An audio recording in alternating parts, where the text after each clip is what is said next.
We had a Republican senator here, not just any senator, Lindsey Graham, who's an ally of Donald Trump, right? He gave an interview to Columbia Broadcasting System, and he said the following. Do you guys think 50 is too much? Well, Brazil runs the risk of getting hit with a 500% surcharge. Why? For collaborating with Russia in the war against Ukraine. Hold on, but is Brazil helping Russia? I just remembered an article I wrote in the first months of President Lula's administration that Lula had already chosen a side in the conflict, which was the Russian side.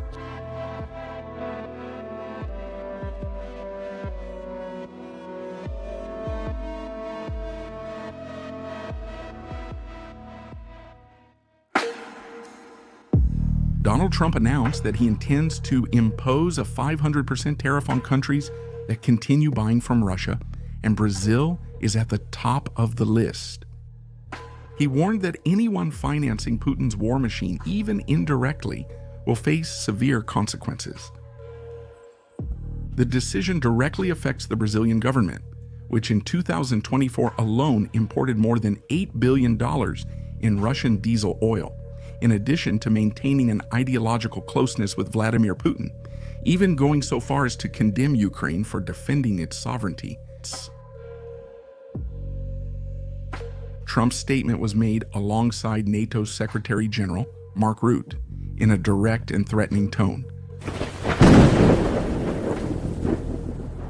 Trump set a 50-day deadline for Russia to present a concrete plan to withdraw its troops from Ukraine. If Putin ignores the American ultimatum, not only Russia but all countries that maintain commercial relations with Moscow will also face severe sanctions. And the impact on the Brazilian economy could be devastating. Welcome to Life in the Barracks.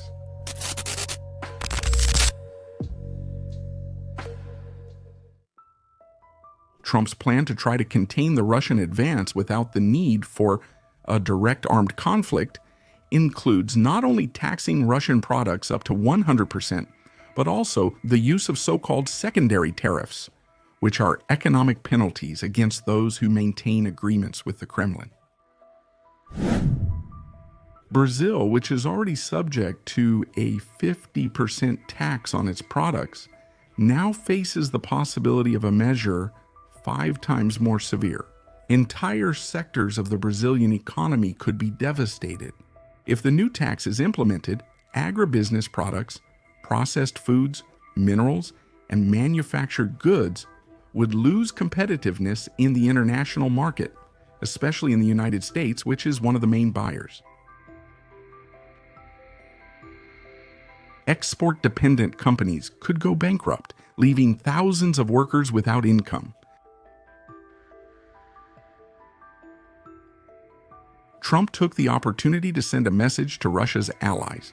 According to him, anyone who sides with Putin will be treated as a trade enemy.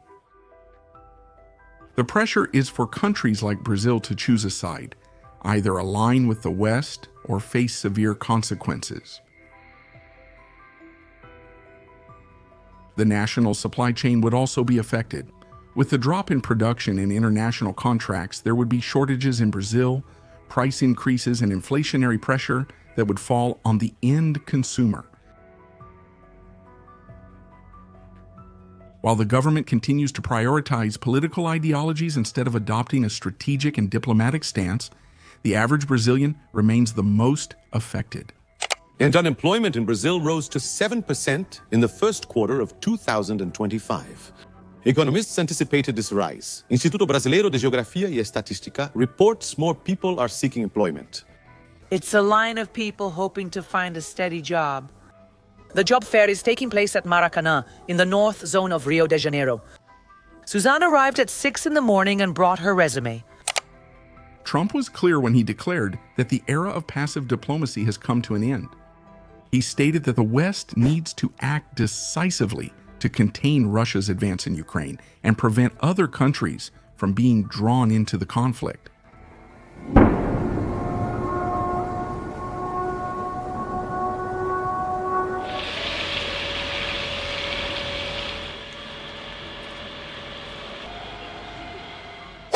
Trump also confirmed the delivery of modern weaponry to NATO.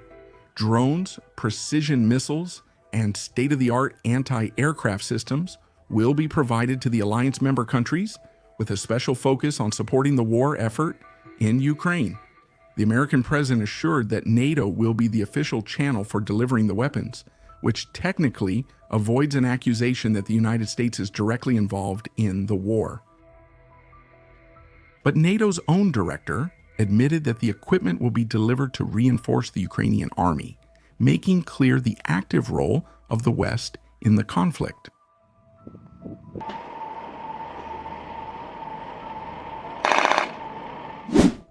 The Brazilian government remains in a delicate position. In recent years, it has strengthened ties with Russia, China, and Iran, including public meetings and controversial statements. During the Brazil, Russia, India, China, and South Africa summit, Brazil allowed the final statement to criticize Ukraine, an action that was met with astonishment by the international community. The Brazilian president avoided condemning the Russian invasion and even criticized Israel for responding to attacks from Hamas and Hezbollah, which are extremist groups funded by Iran. Brazil's image as a neutral and peacekeeping nation has faded, giving way to a country increasingly aligned with powers that directly challenge the world order.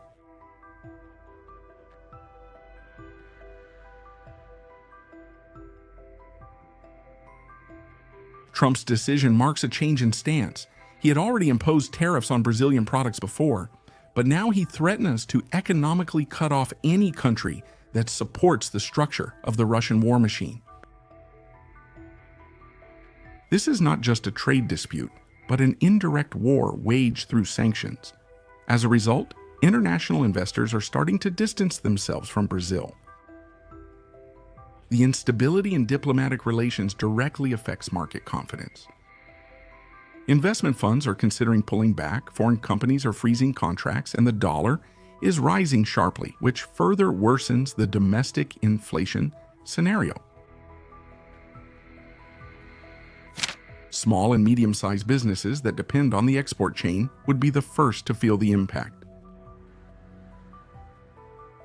The closing of credit lines, the loss of contracts, and the drop in international demand would create a domino effect. The result would be a wave of bankruptcies and large-scale unemployment.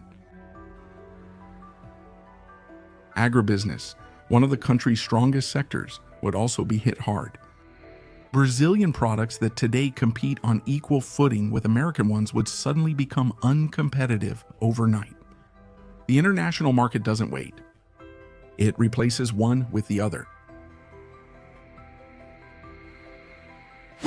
Historically, Brazil has always played a peacemaking role on the international stage, being recognized for its neutral stance and for mediating conflicts by promoting peace among nations.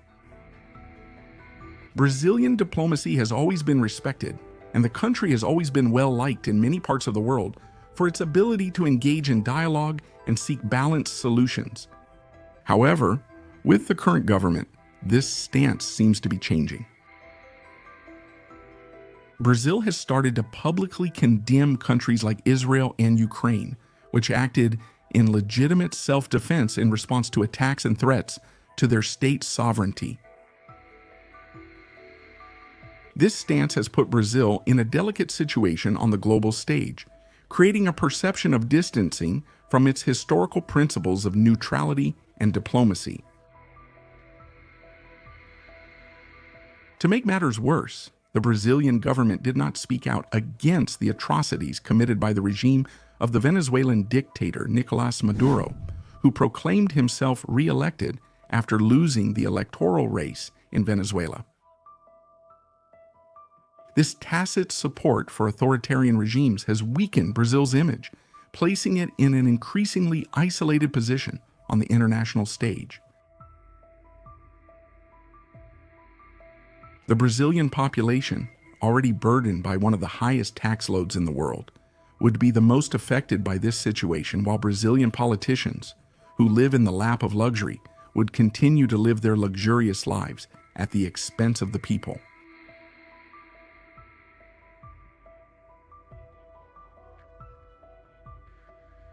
The increase in prices combined with unemployment and rising interest rates would make the cost of living in Brazil unsustainable for a large part of the population, who would see their standard of living plummet in just a few months.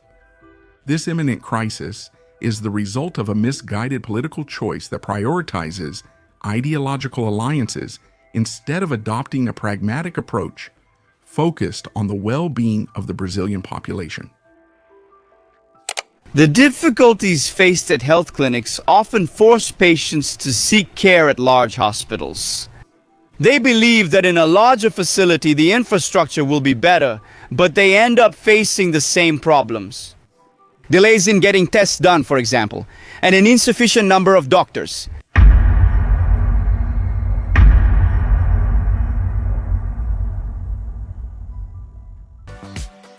Here on Life in the Barracks, you stay up to date with everything happening in the military world. Leave your like, subscribe, and watch one of the videos appearing on your screen. Onward, warriors, until next time.